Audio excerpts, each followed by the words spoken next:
ऐसी शॉर्ट कर ले। बिस्मिल्लाहिर्रहमानिर्रहीम। आज हमने जो डिजीज को डिस्कस करना है वो हमारे पास है डेंगू।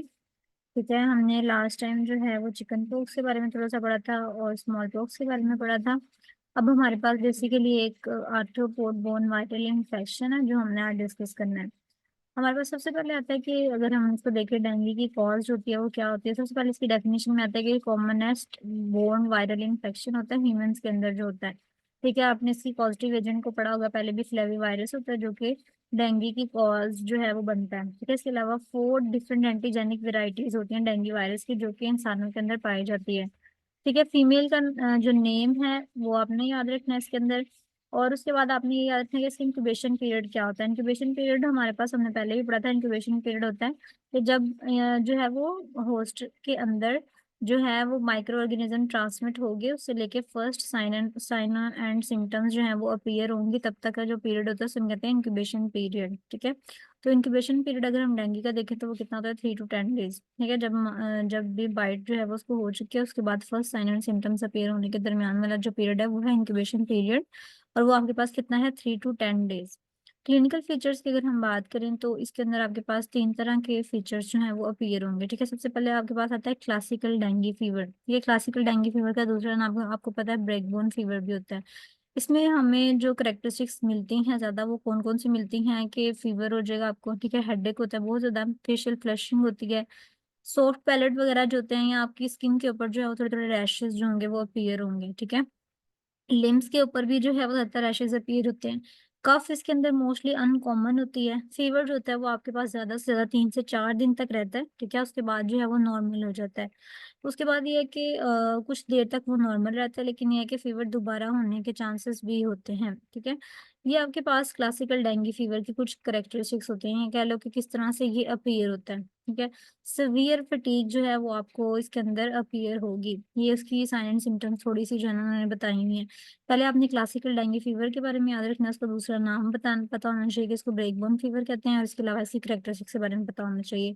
दूसरी आपके पास टाइप आती है dengue haemorrhagic fever. Haemorrhagic fever मतलब जो कि डेंगू की सीवियर फॉर्म होती है। ठीक है, और इसको हम कहते हैं कि अगर डेंगू की सीरोटाइप्स होती है कोई जिसमें मोर सीवियर इन्फेक्शन हो जाए तो उसको हम कहते हैं हेमरेजिक फीवर, जिसमें ब्लीडिंग जो है वो ज्यादा होना स्टार्ट हो जाती है। हाई फीवर होता है इसमें। ठीक है, जो कैपिलरी रिफिल टाइम होता है वो ज्यादा रहता है, यानी नॉर्मल जो होता है वो 2 सेकंड्स तक होता है, इसमें जो है वो 6 सेकंड से भी ज्यादा हो जाता है। ठीक है, इसके अलावा क्या होता है कि ब्लीडिंग की वजह से इंसान शॉक में चला जाता है। ठीक है, और हाइपो जो डिहाइड्रेशन जो है वो हो जाती है। Haemorrhage into the skin, ear, epistaxis यानी नोज से जो है वो ब्लीडिंग होना स्टार्ट हो जाती है।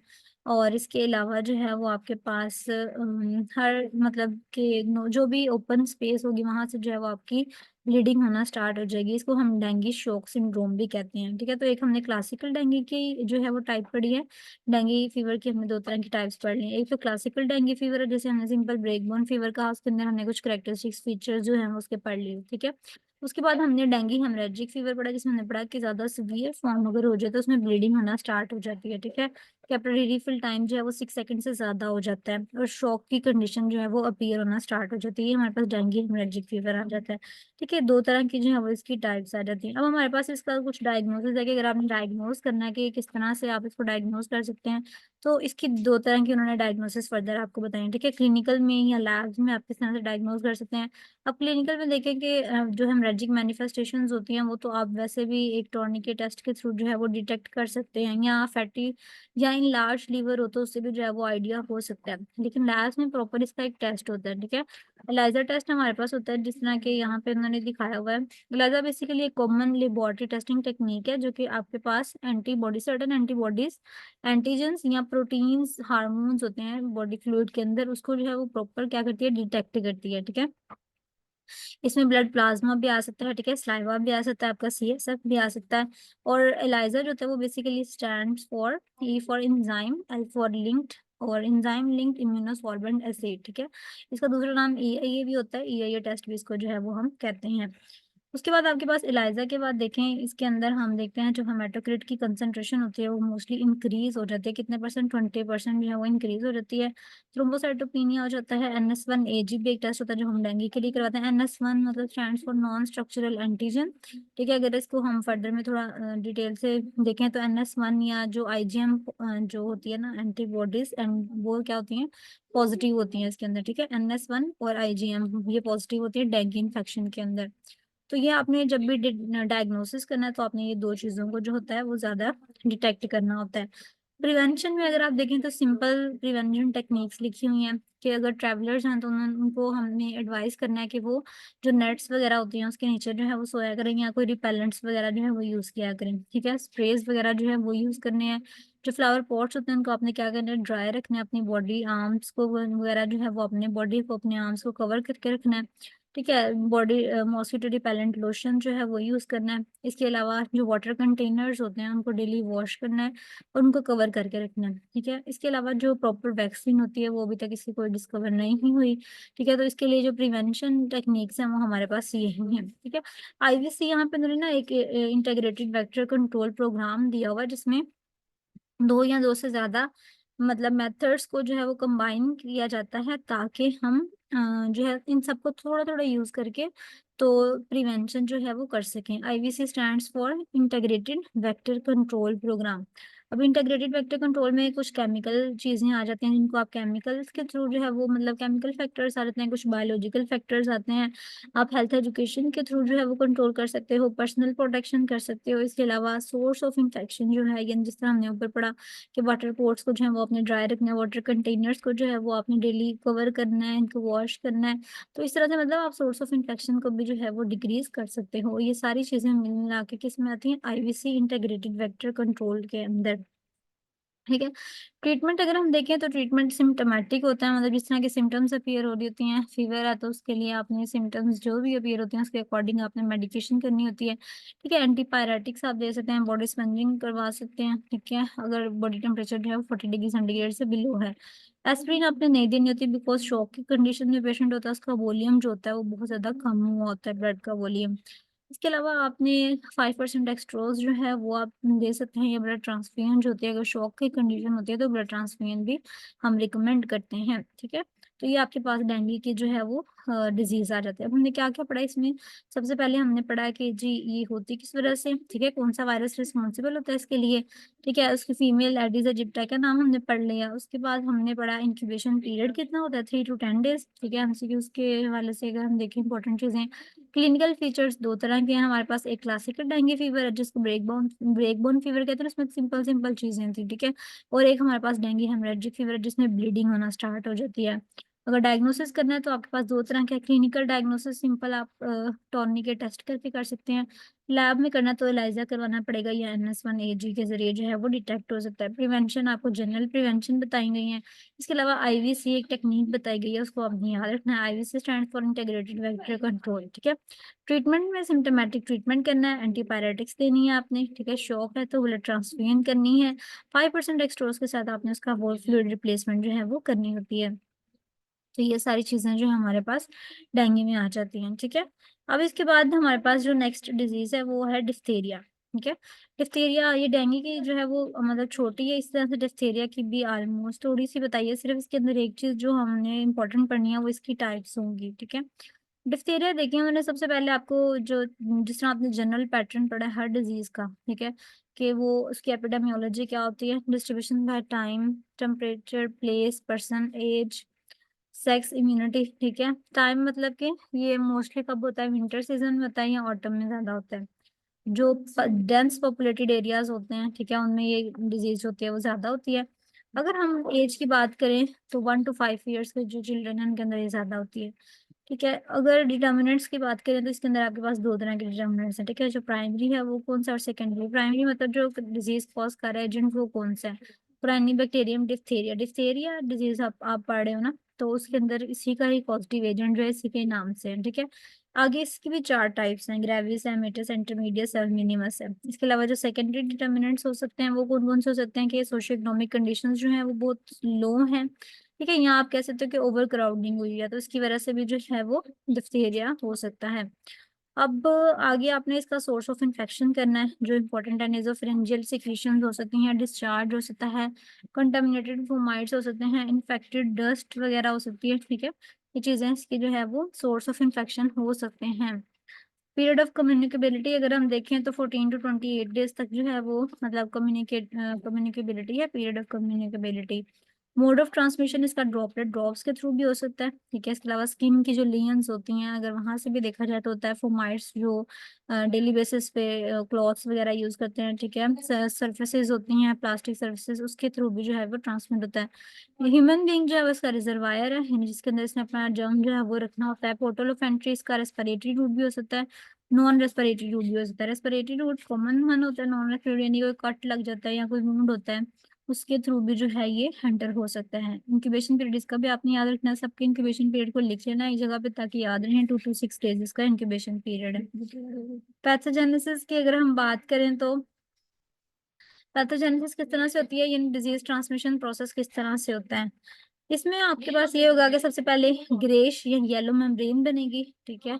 आपने देखा भी होगा इसको, ग्रेश येलो मेम्ब्रेन बनती है। उसके बाद कंजेशन, एडिमा, इस तरह की कंडीशंस होती हैं। थोड़े से लिम्फ नोड्स जो होते हैं वो लार्ज हो जाते हैं, ठीक है। और बाद में वहाँ पे न्यूरोपैथी या मायोकार्डाइटिस की कंडीशन जो है वो होती है, ठीक है। क्लिनिकल फीचर से अगर हम बात करें तो आपने फेरेंजियल डिप्थीरिया देखा होगा, लेरेंजियल डिप्थीरिया, नेजल डिप्थीरिया और क्यूटेनियस डिप्थीरिया। फेरेंजियल डिप्थीरिया आपके पास किस तरह का होता है, फेरेंजियल डिप्थीरिया में ये होता है कि मॉडरेट फीवर होगा आपको, या आपको जो है वो मेम्ब्रेन फॉर्मेशन डिप्थीरिया में इस तरह से यहाँ पे मेम्ब्रेन फॉर्मेशन जो है वो होना शुरू हो जाती है, ठीक है। टॉन्सिल्स के ऊपर, ये बायलेटरल टॉन्सिल्स होते हैं उनके ऊपर मेम्ब्रेन फॉर्मेशन जो है वो मोस्टली होती है। ये मेम्ब्रेन जो होती है यहाँ पे बनी होती है वो ग्रे कलर की होती है, ठीक है। अगर आप उसको थोड़ा सा हिलाएं तो वो ब्लीडिंग भी होना वहां से स्टार्ट हो जाती है, ठीक है। आपको स्वेलिंग वगैरह में डिफिकल्टी होती है, लिम्फ नोड्स आपके स्वेल कर जाती हैं, इनलार्ज हो जाते हैं। ये आपके पास फेरेंजियल यानी फेरेंजियल से रिलेटेड चेंजेस आती हैं। लेरेंजियल की अगर हम बात करें तो ये भी तकरीबन फेरेंजियल के साथ ही होता है, लेकिन ये है कि इसके अंदर मेम्ब्रेन नहीं बनती, ठीक है।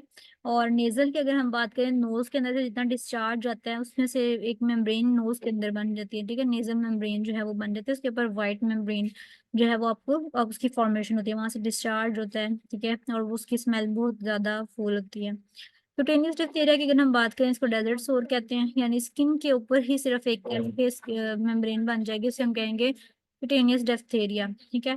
डायग्नोसिस अगर आप देखो तो कल्चर फ्रॉम थ्रोट स्वैब, मतलब आपने शिक टेस्ट करना था। शिक टेस्ट बेसिकली क्या होता है, यहाँ पे शिक टेस्ट का मैं आपको थोड़ा सा बता दूं। शिक टेस्ट होता है कि हमने एक टेस्ट होता है 1913 में ये इन्वेंट किया गया था। अब अगर हमने ये डिटेक्ट करना हो कि किसी को डिप्थीरिया है ये नहीं, ठीक है, उसकी ब्लड के अंदर एंटीबॉडीज जो है वो चेक करनी होती हैं डिप्थीरिया के लिए, ठीक है। तो हम उसके लिए जो है वो शिक टेस्ट करते हैं,